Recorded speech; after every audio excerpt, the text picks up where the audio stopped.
tilla to'ldirilgan qopdan ham qimmat bitta qop bor. Bugun aynan shu qop haqida gaplashamiz. Bu esa o't qop. O't qopidagi toshlarni tushirib olayotgan sehrgarlar haqida gaplashamiz bugun. Toshni tushirsa bo'ladi. Faqat bitta asorati bor o't tosh kasalligini. Shundan qo'rqmagan odam tushiraman deydi. Biz tushiramiz demaymiz. O't yo'liga o'tib ketgan tosh tiqilib qolib, bu yoqqa ham yurmay qoladi, bu yoqqa ham yurmay qoladi-da. Safro ichakka tusha olmay qoladi, ya'ni yo'l yopiq. Safro ishlab chiqarilaveradi jigardan kundan kunga bemorda safro ko'payib, ya'ni o't yo'llari kengayib, tosh tiqilib turibdi, ichakka tusha olmayapti, bemorda mexanik sarg'aylik rivojlanib boradi. Sarg'ayib ketadi bemor.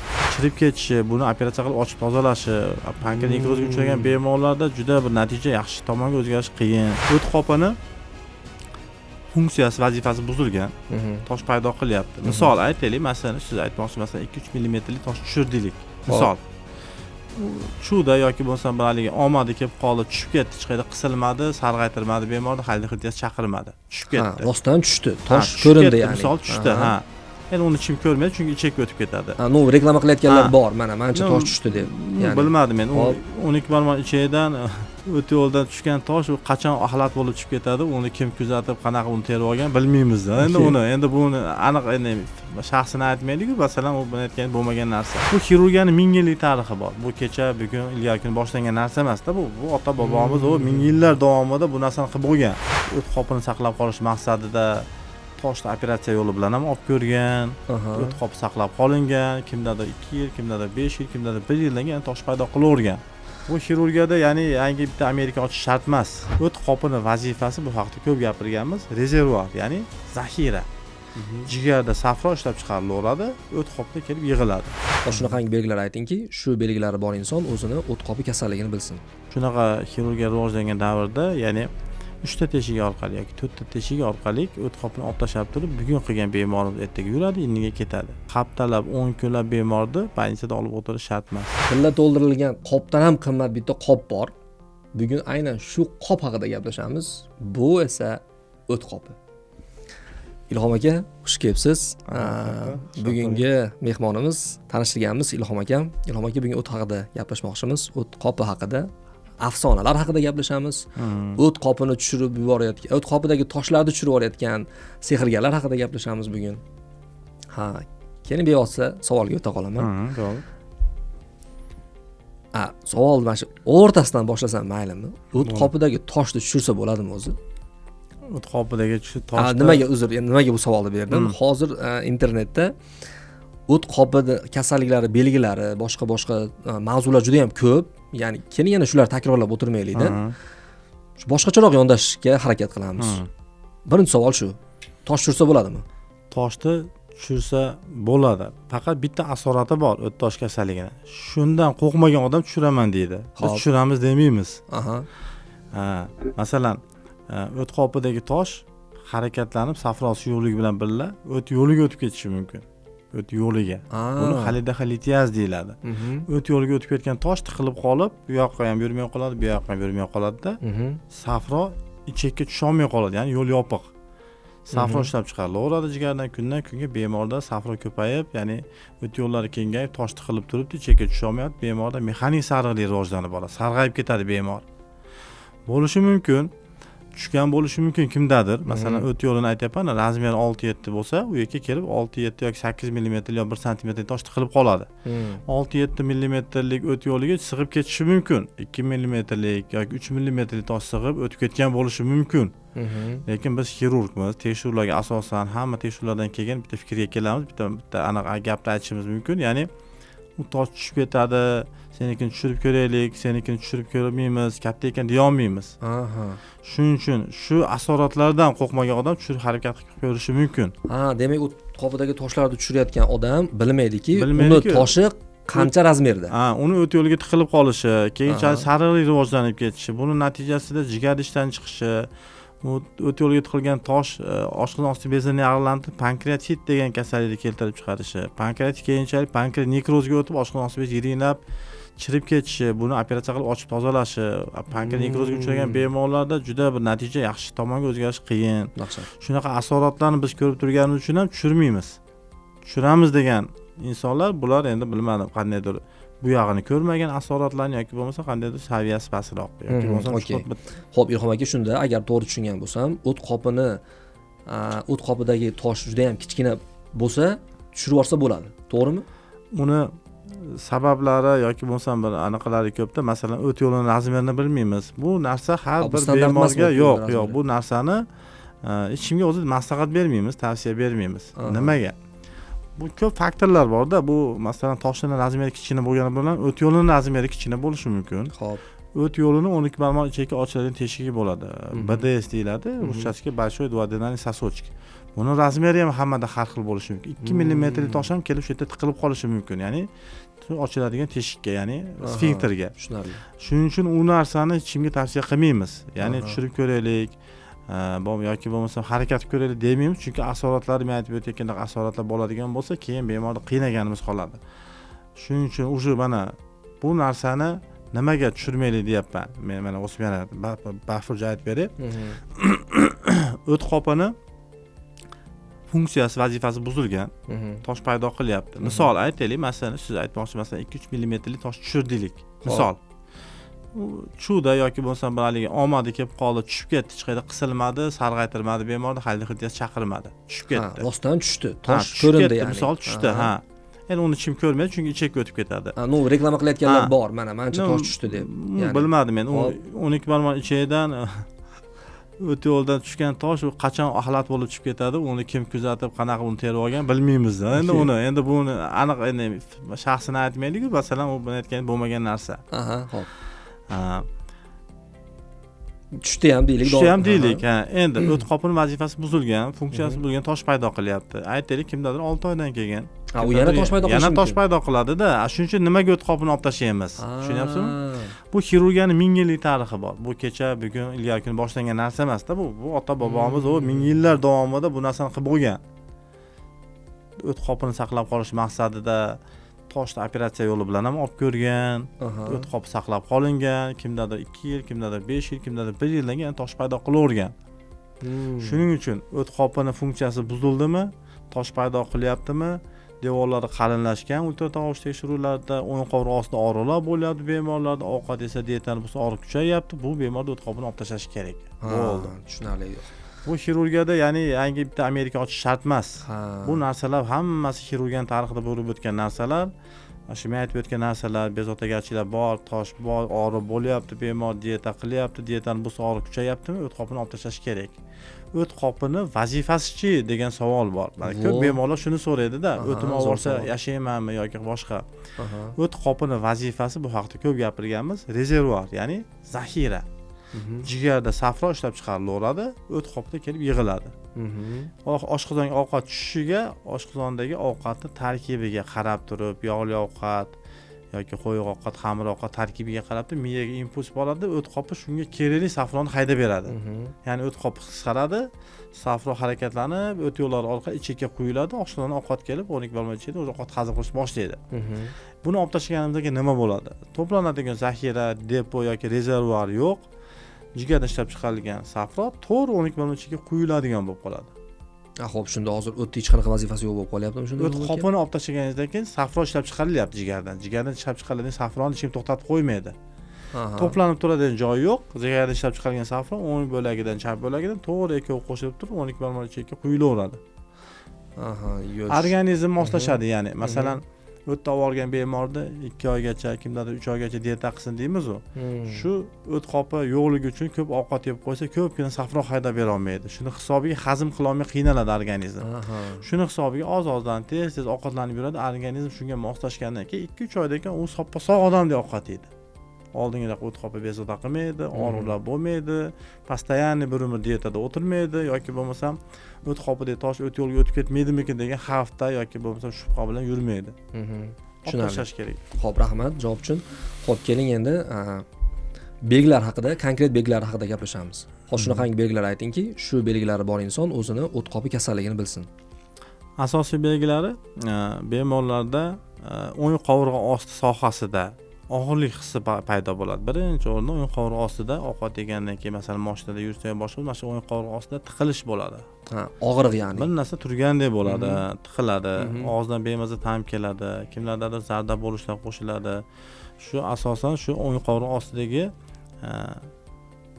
behush hissiyotlar, shunaqa og'riqlar, simillab og'rib beradi, bir narsa turgandaqa tiqilib og'rib beradi. Bu narsa orqa tomonga beradi, ya'ni o'ng kurakka, kuraklarni oralariga beradi, o'ng yelkalariga beradi. Shunaqa belgilar bo'layotgan bo'lsa, albatta buni xirurg ko'ruvga borish kerak, ultratosh tekshiruvini qilish kerak. O't qopida tosh aniqlansa, shu og'riqlar bo'layotgan bo'lsa, yuqorida aytib o'tgan asoratlarni rivojlanmasdan oldini olish kerakda, operativ davo qilish kerak.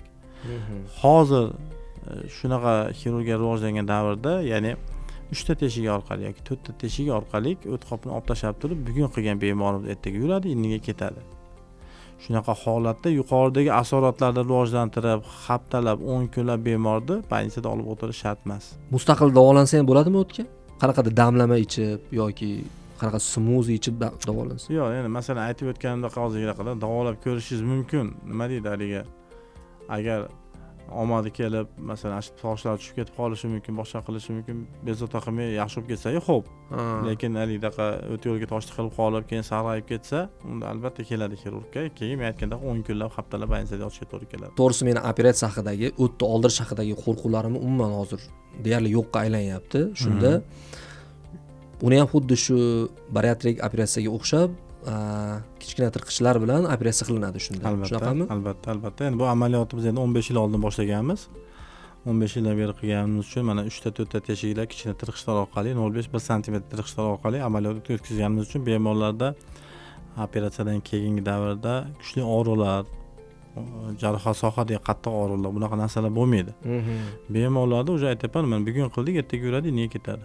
2 kun oshib ketsa. Mana birinchi kuni ham o'sha mana operatsiyadan 2 soatdan yurgizib, ertasi kuni ketaman deganlar javoban berib olamiz holatiga qarab. Oldingidaqa katta kesish, o'ng qovurg'a ostida yoki qorin o'rta chizig'idan katta kesish, operatsiyadan keyingi davrdagi kuchli og'riqlar, jarohat yiringlashi yoki bo'lmasa jarohatdan keyin operatsiyadan keyin shu jarohatlardan grijalar chiqib qolishi, bunaqa narsalar laparoskopik operatsiyalardan keyin bo'lmaydi. Shu tomonlari yaxshi. Qorin bo'shlig'ida bichim xastaliklari ko'p kuzatiladi. Masalan, qancha jarohatingiz katta bo'lsa, qancha katta kesilsa, qorin bo'shlig'ida bichim xastaligi rivojlanib, ertaga ichiga o'tmasligi, ichiga buralib qolishib, qayta operatsiya bo'lish ehtimollari bo'ladi. Shunaqa aytib o'tgan asoratlar, tashxisdan so'nggi davrdagi qattiq og'riqlar, jarohat yiringlashi, jarohatdan churalarning chiqib qolishi, qorin bo'shlig'ida bichim xastaliklarning rivojlanishi, keyinchalik bichimlar ichiga tutilishlarini olib kelishlari bu laparoskopik operatsiyalardan keyin kuzatilmaydi, deyarli kuzatilmaydi. Yaqinda meni bir yaqin tanishim operatsiya bo'ldi. Ko'rsiz xafa bo'lmaysiz, tog'a. O'tini oldirdi. O'tini oldirgandan keyin ikkinchi marta ham operatsiya bo'ldi. Ya'ni jigarga yopishib ketgan ekan o't. O't katta bo'lib, jigarga yopishib ketgan ekan. Ya'ni adashmasam jigardan ham ozgina olindi. O't demak oldirilmasa, siz aytgandek, shunaqa holatlarga ham keltirishi mumkin ekan. O't qopini hozir aytgandaqa bemorlarimiz haligi qattiq og'riq bo'lib, bezovta qilib, yiringlatib, kelmasdan, pristup bilan borgan u ham. Shunaqa holatda ko'pincha keladi bemorlarimiz, o'tib ketgan, o't qop yiringlab ketgan yoki o't yo'liga tiqilib qolgan. Shunaqa asoratlar bo'lmasdan kelsa, men aytgandaqa 2 kunda chiqib ketadi. Balki 2 kunda. Bo'lmasa laparoskopik usulda amaliyot o'tkaza olmay qolishimiz mumkin. Masalan, yiring tarqab ketgan bo'lishi mumkin, o't qop yorilib ketishi mumkin. Shu darajada murakkab bo'larki, masalan aytayapman, 15 yildan beri qilayotganmiz, juda kam, oldin ko'p ochardik, hozir juda kamdan kam ochamiz. Ya'ni laparoskopik usulda hammasini bitkazib chiqamiz, Xudoga shukr. Shunaqa qiyinchiliklar bo'lgan iloji ochiladi. Qanaqadir bir asorat bo'lsa yoki boshqa bo'lsa qayta ochish ehtimollari ham bo'lishi mumkin. Tushunarli. Xo'p, ijtimoiy tarmoqlarda bir bloger akamiz bor, o'zini tibbiy maslahatlari bilan xalqqa juda ham ko'p yordam tegyapti. Baraka topsin. Buni menimcha sizlar ham tanidinglar. Ismini aytmay mayli. Lekin shu kishini aytishi bo'yicha o't qopidagi toshlarda bu damlamani ichsa yoki u damlamani ichsa tushirish mumkin yoki eritib tushirib yuborish mumkin degan juda ham mavzular ko'p. Endi bu akamiz xalq orasida ko'proq mehr qozongani uchun bu insonni gapiga kirilyapti-da, qo'pol qilib aytganda. Shunda men bir narsaga tushunmay qolyapman-da. Ya'ni eritib yuborish mumkin emas ekan. O'tni tushirish, o'tdagi tosh tushirish juda ham xavfli ekan. demak xulosa qilsak bo'ladiki, hozirgi belgilar bor insonlar ertagayoq o'ziga tushsin. Shunaqami, Ilhom aka? Albatta, endi bu narsalar masalan O'zbekistonda 37 million aholi bo'lsa, misol O'zbekiston olsak, 37 million aholida 37 million xil kechishi mumkin-da, ya'ni hammada individualniy narsa bu, hammada har xil bo'ladi. Buni albatta ilmiy asoslangan holda qilish kerak, ya'ni ultratovush tekshiruvlari, boshqa analizlar, biokimiya analizlar, qon siydik analiz, hamma tekshiruvlarni qilib turib, unda ham hamma bemorga buni tavsiya qila olmaymiz. Bo'lishi mumkin mayda qum ko'rinishida yoki bo'lmasa safro qo'yuqlashgan, ozgina masalan cho'kma hosil bo'lgan, unaqalar masalan o't haydovchi suyuqliklar yoki boshqa shunaqa tabiiy damlama o'tlar orqali tushishi mumkindir. Lekin toshi bor odamlar, og'riq bo'lgan bemorlarda buni tushirishga harakat qilish kerak emas. Men aytgan sarg'ayib ketib yoki boshqa bir asoratlar rivojlanib, o't qopiga ilinib ketsa, keyin u operativ davoni ham qilganingizdan keyin bemorda operatsiyadan keyingi davrda asoratlar bo'lishi, boshqa bir qiyinchiliklar bo'lib, bemorda больницада yotishi uzoqlashib ketishi mumkin. Okey, mana endi savollarimga to'liq javob oldim, to'g'risi. Tibbiyot bilan tabobatni bog'lolmay turdim hozir. Nima bo'lgan taqdirda ham o'sha akamizni maslahatlariga amal qilish mumkin va u foyda berishi mumkin. Baribir shifokorning maslahati bilan harakat qiling. Sizlardan iltimos. Ilhom aka, demak, hozirgi suhbatlarimizni xulosa qilyapmanki, sog'lom odam ham qanchadir muddatda o'tini tekshirtirib turishi kerak. Shu qancha muddat? Endi bu yerda faqat o'tini deyolmaymiz, sababi eskidan bilasiz, tibbiy ko'riklar bekorga bo'lmagan. Bizda o'zbekchilik deymizmi, qandaydir odamlarning vaqti yo'qmi, tibbiy ko'riklarga kirib shikoyati yo'qmi, yo'q, qo'l qo'yib berilavergan. Aslida har 6 oyda bir men aytib o'tgandek qon analizlari, siydik analizlari, biokimiya analizlari, ultratovush tekshiruvlari, o'pkalarda rentgenografiyalari, hamma tekshiruvlardan o'tish kerak 6 oyda bir. Shu yerda bitta kulgili narsa aytib o'tib ketay. Men uylanayotganda pul yig'ilganman. Shunaqa bo'lgan, faqat siz emas, men ham. O'zi bekarga shunaqa qilinmagan-da, tibbiy ko'rik bekarga chiqilmagan. Har qanday kasallikni oldini olish osonroq.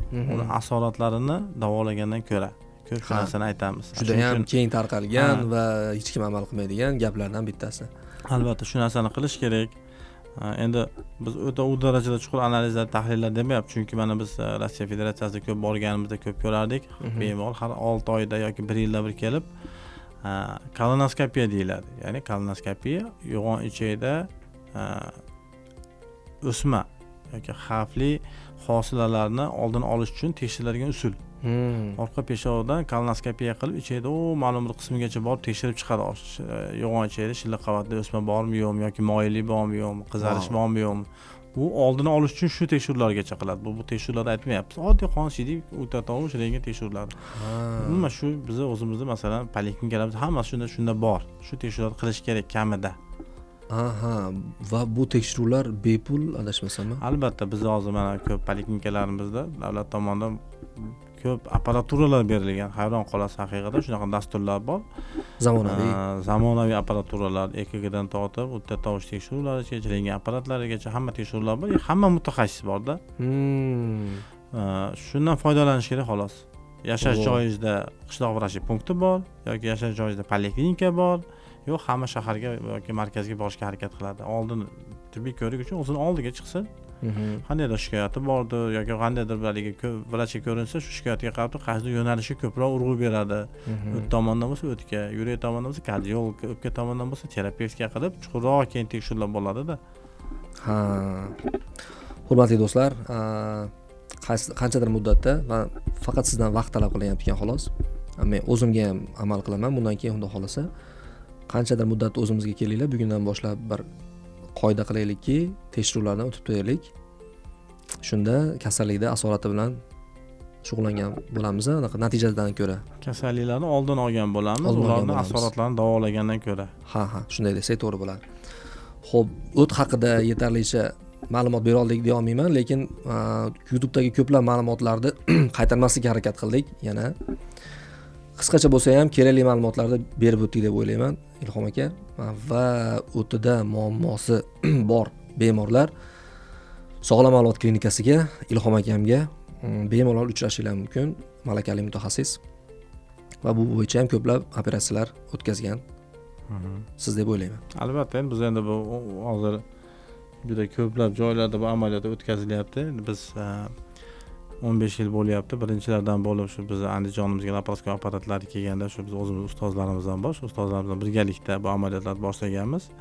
Sog'lom avlod klinikamizda mana 5 yildan ortiq bu amaliyotlarda shu yuqori texnologik apparatlar yordamida kichik tirqichlar orqali o'tkazyapmiz.